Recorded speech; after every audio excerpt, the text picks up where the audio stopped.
Time to buy. A new report says today, December 26th, is the best date to purchase a home. According to Adam Data Solutions, the estimated savings is $2,500.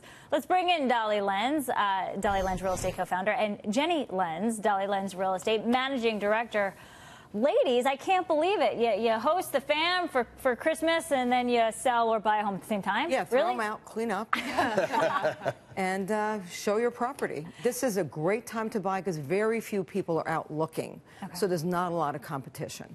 Right, it's like anything, right? Like after Halloween, if you buy a costume, it's a lot cheaper. If you buy a Christmas tree today, it's a lot cheaper than it was yesterday. So if there are fewer buyers out there, you know, you're probably going to get a better deal. No question. Since the sales price is what a willing buyer and a willing seller land on, are sellers more sort of festive and willing to take a little bit less this time of year for some reason? Sellers are never festive. Nor are buyers. No, exactly. But, you know, you get to a point where you have seller fatigue. I'm tired of showing my house. I'm tired of cleaning up. Right. And, you know, they just want to sell. And, you know, in the event that a seller wants to buy, they're selling in the same market they're buying in. So they're really not losing anything. It's not just today. While today is the best day, it's the month of December. There's many key days where you can save money if you purchase a home.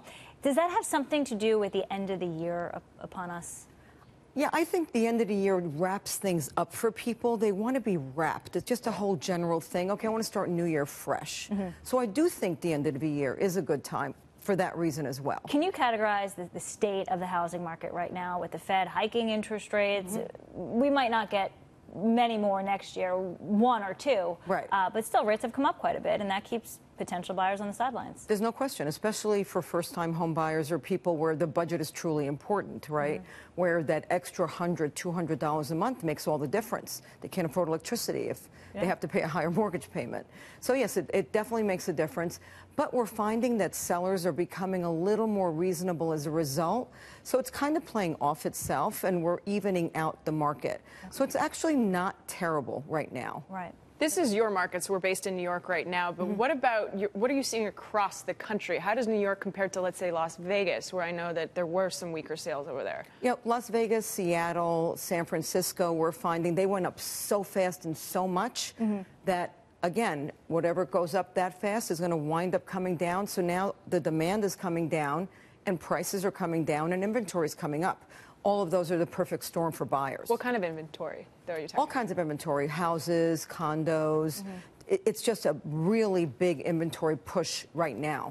Do you think the cap on the state and local tax deductions at $10,000 has had its full impact yet, or are we going to be surprised come April? I think come April we're going to be surprised. People aren't feeling it yet. They're not really paying attention. But once you see that you can't write off that huge number, you know, I think it's going to impact things for sure. And how will that?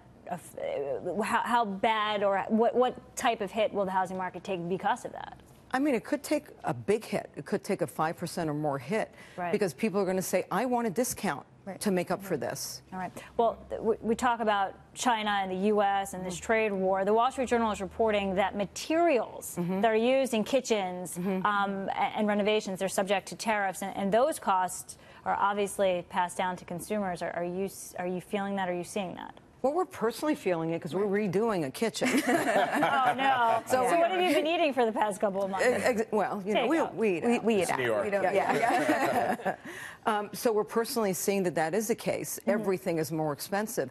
And that's going to make us either look at it and say, okay, I don't really need marble, I'll take quartz. Right. Or make other adjustments. Yeah, you always say the 3 L's in housing. Land, lumber, and labor are the three things that are uncontrollable. And labor's much higher, by the way. So labor is like the untold story. So the good news is everybody's getting a raise. The bad news is everybody's getting a raise. Right. You know, including all our contractors, including everyone. So obviously it's bullish for the economy, but bad if you're doing a renovation. The Case-Shiller Home Price Index comes out today. What's the sentiment on prices nationwide? How much are they going to come down?